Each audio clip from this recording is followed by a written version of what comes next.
Welcome back to another episode of the Vet Vault. We're going to skip our usual intro and get straight down to business because we have an important message to share today and we need to do it quickly. This is a special episode that we're rushing out as a resource to our colleagues who are caught in the apocalyptic bushfire crisis that Australia is currently experiencing, but also for anyone who wants to support those in the crisis but feel unequipped to do so.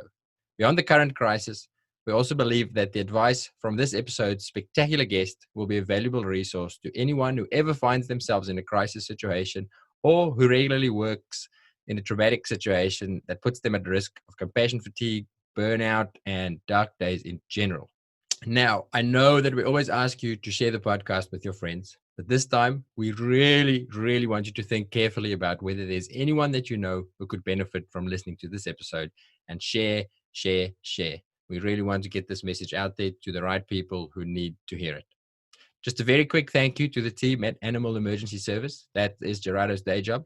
They actually arranged this session and pay for it as an in-house resource for their teams during this crisis. But then somebody had the insight to suggest that they share it to the rest of the world through a podcast. And luckily, they knew somebody who has a podcast. Gerardo. Our guest is Liz Crowe. Liz is an advanced clinical social worker who has worked extensively for 20 years with individuals, families, and children impacted by grief, loss, trauma, crisis, and bereavement.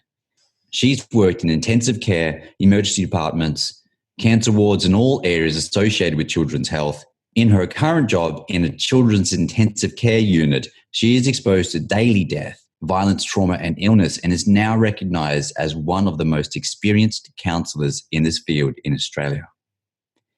Liz is passionate about assisting the community to understand the breadth of loss and grief and how to support yourself, your children, parents, family, and friends during times of change and sadness, which is why we really needed to speak to her at this time. As expected from someone who has such a depth of knowledge in the field, we had a lot to talk about. We wanted to make sure that everyone who is currently in the thick of the action with limited leisure time for things like listening to podcasts could snatch a few moments to listen to this. So we are deviating from our usual long format and chopping the podcast into shorter episodes, starting with what to do while you are in the midst of a catastrophe such as this one. So let's get to it. Liz Crowe.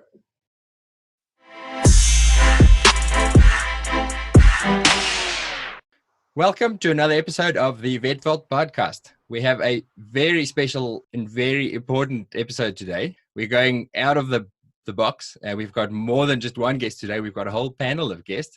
I am going to let everybody introduce themselves. First, Gerardo. You all know Gerardo. A team co-host here of the Vet Vault, emergency veterinarian in Brisbane, Australia. And I'm Alex Hines. I'm also one of the emergency vets here at Animal Emergency Service.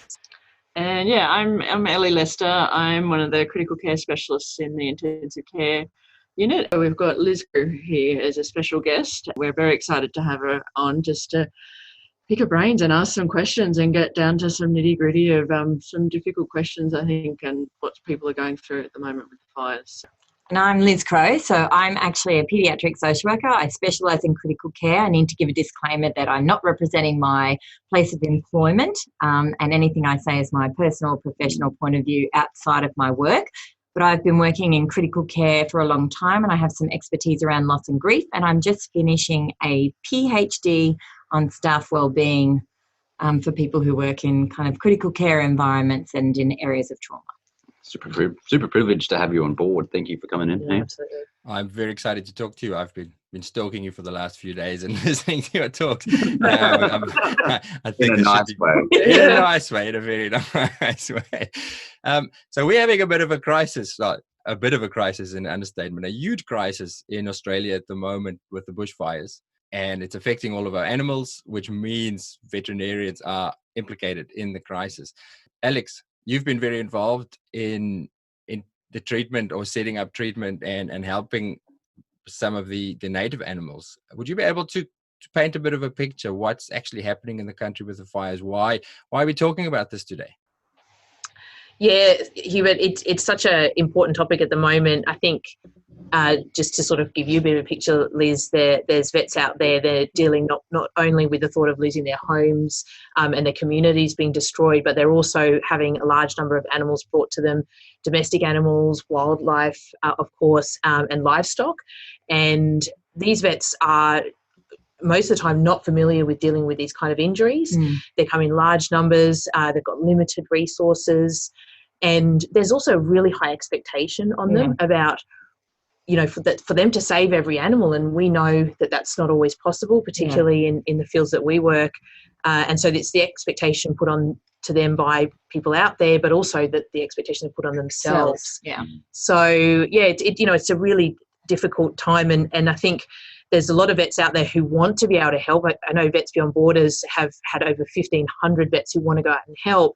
But one thing I find really interesting is that a girl that I was talking to last night, she's right on the front line. She's doing long shifts every day, helping a lot of wildlife.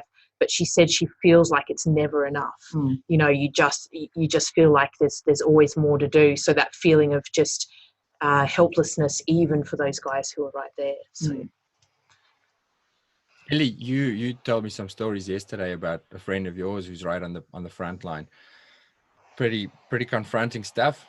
Yeah, look, I think again he got flown in, and he's just walking through the bush and euthanizing, just shooting, anything that's suffering. So from koalas to kangaroos with burnt feet that can't, and it needs. It needs to be done. It's the kindest thing, but then it's just but then some of that bushland is so dense and so it's so vast. It's, there's still going to be a lot of animals out there that are slowly dying over these next few days, and you just hope it can end as quickly as it can for them. It's a tough job, but I think people go in, you go in just hopefully knowing you're doing the best you can and doing it for the right reason. Yeah. Get it done.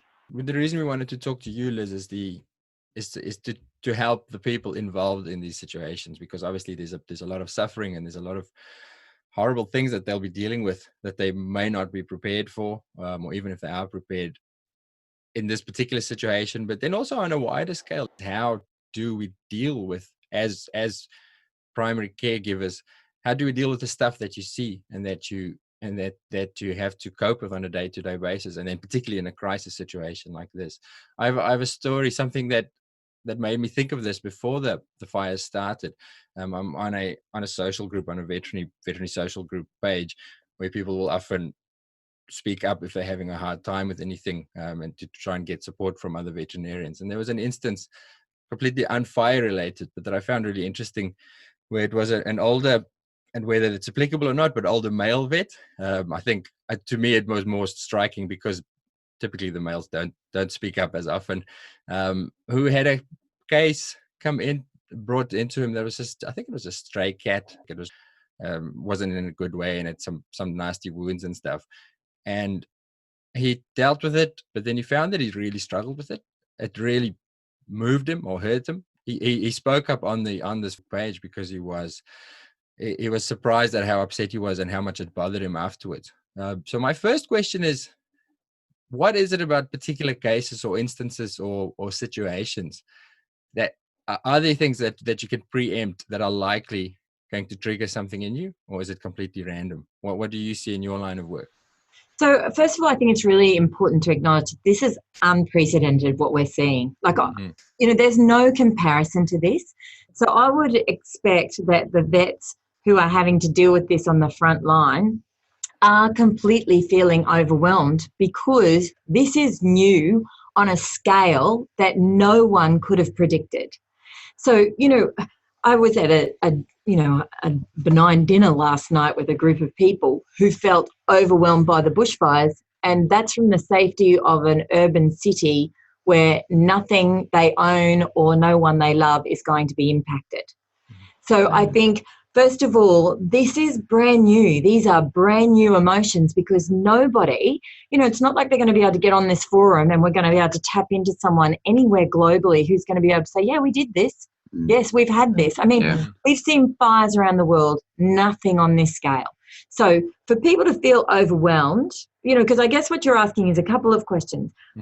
For people who are feeling overwhelmed, that's normal. But I think one of the main messages I'd like to get through to the vets is to normalise the abnormality and the depth of emotion that they're going to be experiencing because it's new.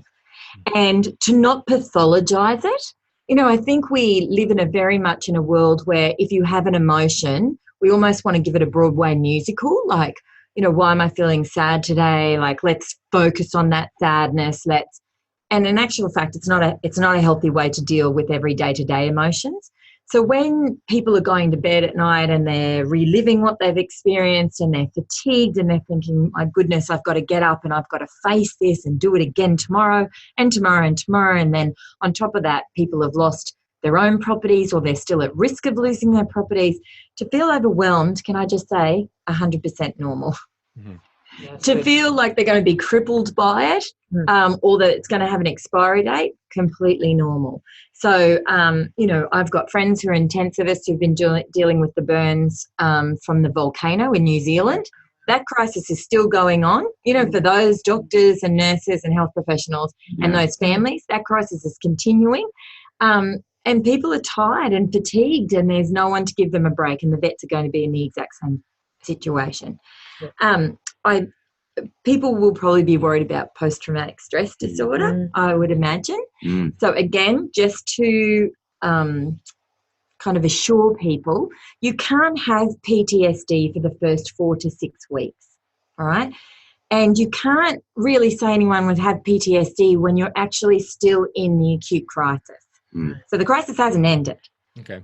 What a lot of your vets, I would imagine, are experiencing is called acute critical stress.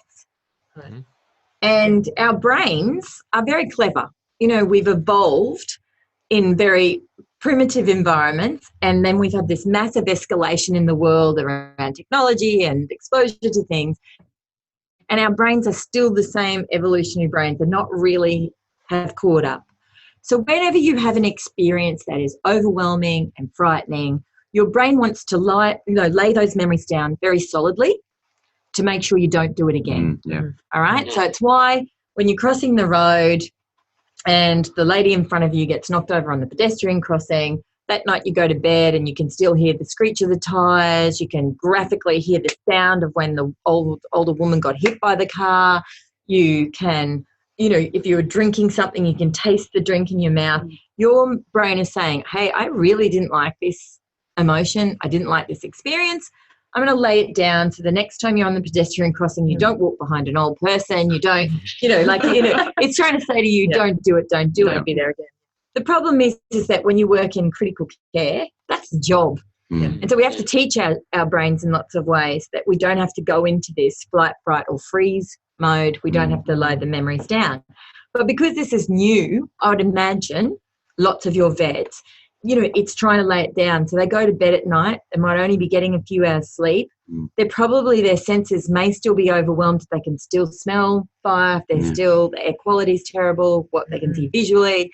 If they've still, you know, they're at the surgery and they can hear animals in distress. So they actually may not even be getting a chance to completely escape it even for a couple of hours.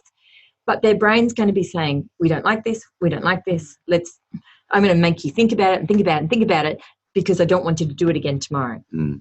So firstly, don't panic by that. That is a normal human response to a completely abnormal situation. When your brain's doing that to you, it's almost like an NEC replay, you know, like that used to be on the TV where you're just seeing it over and over again. You want to flick it into your frontal precortex, which is your thinking brain, and even saying to yourself, thank you, brain, I don't need to think about this anymore.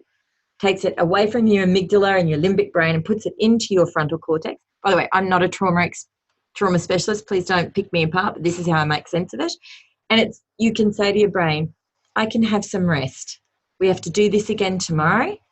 These emotions are normal because what we're experiencing is abnormal. I am safe. I have done a good job. I have to do this again tomorrow.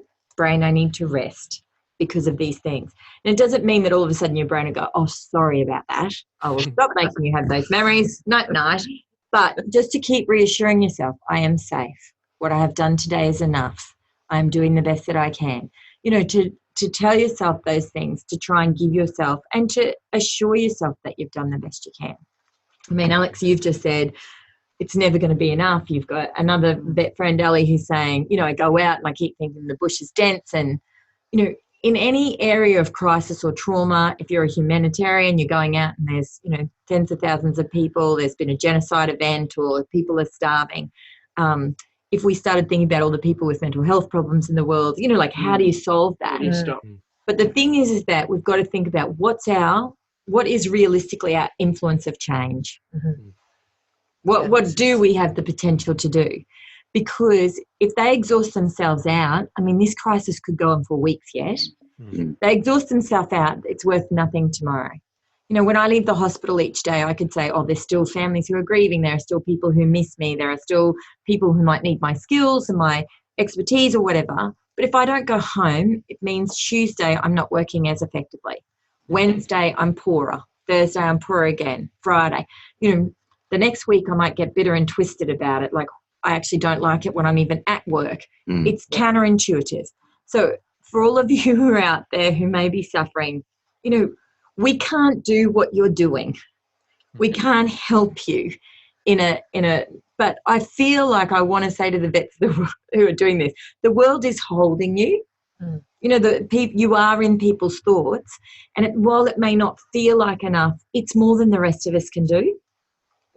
And if you have worked a 4-hour day or a 2-hour day or a 13-hour day, and you have to go and do something else, including rest and recover so you can go back out, use that time wisely so that the next day you're cognitively as on board as you can to be making sensible decisions with limited resources and what you have to do and where you have to go.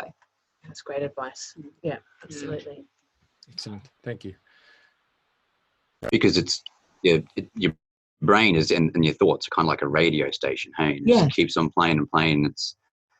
And you can't turn off the radio station. Yeah. And it's really trying to decide what it is that you listen to, and almost, as you're saying, like thanking your brain. I remember reading the book, I think it was The Happiness Trap or something like that. And that was in there. That real concept really kind of changed the way that I deal with stress on the floor. It's like, okay, well, this, and it's kind of like, oh, stop. And then you try to suppress it, and you fight it, and you fight it. It brings it, it's like adding fuel to the flames, and you make your thoughts even more, and then you tell your brain, you got to stop it, shut up, and then it gets louder and louder. It gets louder and louder. Well, if I said to you now, everybody, whatever you do, wherever you are, don't think about polar bears. Don't think about polar bears in any possible way. The first thing you think of is a polar bear on the ice, a polar bear slipping down the thing, polar bear. So, you know, for you to go to bed at night and say, you know, for these poor vets who are doing this amazing work, you know, I need not to think about it. I can't think about it. I've got to go and try to get to sleep. If I don't sleep, you know. Whereas if you're kind of saying, okay, these thoughts are there, but what am I going to pay attention to? I've had to pay attention to that for the last 13 hours. Now I'm going to pay attention to, I need some fluids, I need some food.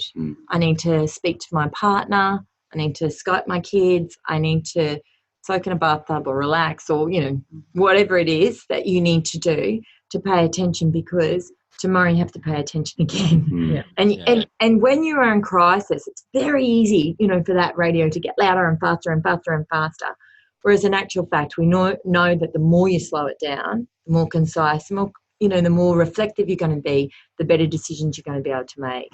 And that's what people, you know, these are extraordinary circumstances. If you've got limited resources, where do you put it? And, you know, again, if you talk to people who respond, you know, following a disaster where there's, you know, bodies down everywhere, sometimes, you know, doctors and nurses also have to triage, like that person is going to die, so I've got to invest in time in the people that we can actually save. And the vets are really having to do the same thing. You know, there's, you know, as cruel as it is, you know, like to swiftly euthanize an animal so that you can move on to an animal that may be able to recover is an important decision to be able to make. And you've got to be at your best to be able to do that. And so self-care has to be a part of that. Just what you were saying before about the triage process, that's something that I think is really important in those very first days where there was this huge number of animals coming in. And the vets out there they just couldn't even work out where to start. And I think going back to the basics, what we do know as medical professionals, which is, you know, which patients can I not save at all, in which case humane euthanasia is going to be the way to go, or which of these are going to die first, and which ones do I need to try to pay attention to because I can't possibly look after them all within the space of the next, however many minutes or hours.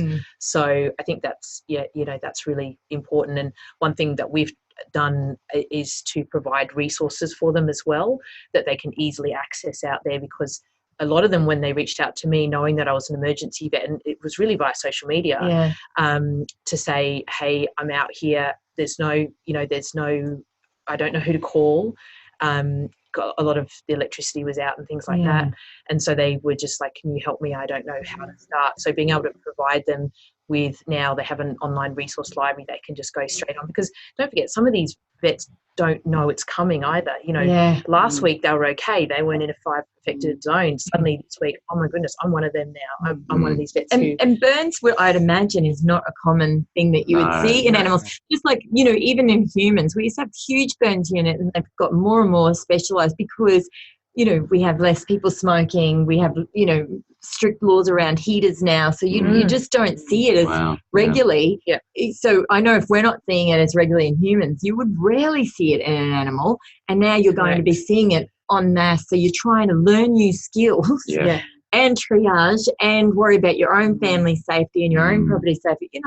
What we're asking of people is really extraordinary. So they've got to expect that they're going to feel stressed and feel stretched and pressured because it's so new and it's extraordinary. It's like we will hopefully never see this in these volumes across the world ever again.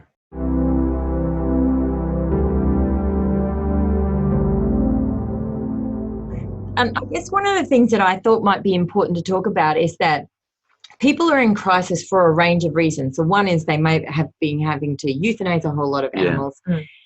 The other thing is that they might be holding onto a space about physical threat to their own family, to themselves, and to the kind of immediate future.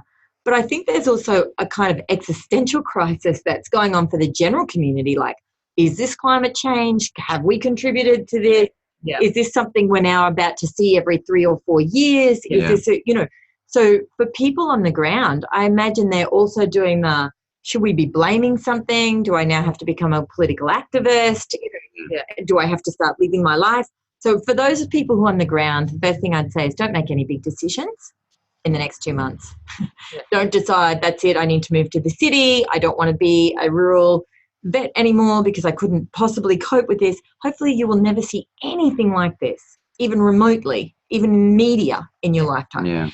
So in a crisis and in an extreme grief reaction, which I would imagine this is, it's not the time to make big decisions. It's not the time to think about, I don't want to be a vet anymore, or we need to move house, or, if we've lost everything, we definitely don't want to rebuild here because I don't want to be anywhere where there's greenery. I want to go and live in a concrete jungle because I know I'm safe.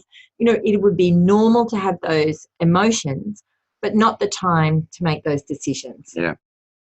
Wow. If you're thinking those thoughts, just put it on the back burner. Be very gentle about it. Like, okay, it'd be okay for me to have those thoughts, but I don't have to make a decision today or tomorrow. That's something that, as this crisis abates and I really have time to reflect on this, to make those decisions then. Because I think there is an existential crisis to this. And, when Ali was sending me photos from her friend who's out there, it looks like this barren war zone. It doesn't look that different than after Chernobyl or after Hiroshima. There are whole communities wiped out with all of these, deceased animals or animals suffering and houses destroyed. And it's like a shell of a life for these communities. And there is a grief associated with that as well. It's not just what people are having to do in terms of animal work. It's like, where is my community and my friends, and what do we do now? And realistically, how do we rebuild? You can't make any of those decisions today, and you can't make any of those decisions in the crisis. And maybe some people will move, and maybe some people, for them, the meaning or the growth will be, I'm going to recommit to this community and this is important to me. And maybe they will just make that decision and change their mind in 18 months. That's okay. But it's never a good time to make life decisions when you're in a crisis. And that's exactly what people are. They're in a crisis.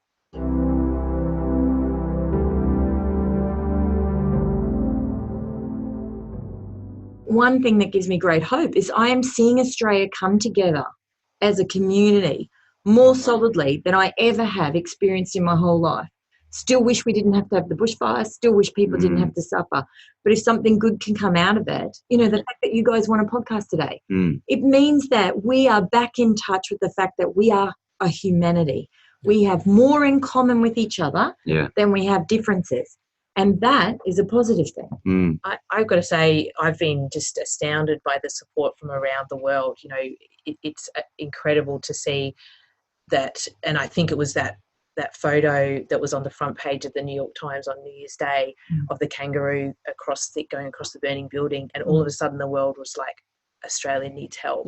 And just the, you know, the messages and the support, and of course the donations, because let's face it, it's just a huge rebuild that's going to require millions and millions of dollars, and that's what has been pledged. It's just, I think I would want people overseas to know how much that's meant to people here, you know, to know that the world's behind us. And, you know, for some of our vets who are in the thick of it, you're probably not in touch with that. You know, you don't have time to come home and, you know, turn on the news and say, oh, what's happening? Like, how much are people pledging? You're in the thick of it. And to be honest, at this point, if you listen to this podcast while you're in the acute stress, I'd say don't tap into that. Don't come home and look at the news and see what's happened. Don't look at pictures of how bad it is 4 hours away from you, or you are in enough crisis. You don't need to flood yourself with more images and things around that. What I want people to hear is that there are people in every corner of this universe who are thinking of you, who are sending well wishes to you and your community, that people are pledging to do things. Like for myself, I'm thinking in the next 12 months, I'm going to try and visit Kangaroo Island for the first time as a tourist and spend dollars and, you know, contribute something that way. Like people are thinking of you, and what you're doing we think is phenomenal and extraordinary and takes great courage and selflessness. So if you get to listen to the podcast, tap into self-care and know that what you've done today is being appreciated and valued. Thank you again for listening. We hope you found value in that. And if you did, I'm going to ask you again, please share it with anybody who you think could benefit from listening to this episode. For those of you who are out there who want to help out and want to contribute, there is a community of people who still need our support.